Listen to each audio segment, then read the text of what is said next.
সকালে ঘুম থেকে উঠে স্নান করে দুই বলদা মিলে বেরিয়ে পড়লাম মায়ের মন্দিরে। কোন মন্দির বলছি। তার আগে আমাদের এই ঘোড়াটাকে কিছু খাওয়াতে লাগে, না খাওয়ালে সকাল সকাল এই ঘোড়াটা যেতেই চায় না। তাই তাকে আগে শান্তি করে নিলাম।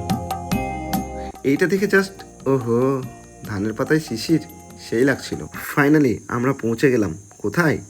মানিকখোড়া শ্রী শ্রী শ্যামাকালী মন্দিরে। সোমবার বিকেল থেকেই মনে কেমন যেন টান দেখা দিয়েছিল। আর মায়েরও আসার সময় হয়ে গেছে। তোমরা তো জানোই 20 অক্টোবরে মা আসছে। তোমরা আসছো তো? আমি তো অবশ্যই যাব। শুনেছি এখানে ভক্তরা যে যা চায় তাই পায়। আমি তো মায়ের বলদা ছেলে, আমারটা দিতে পারবে না, আমি ভালো করেই জানি।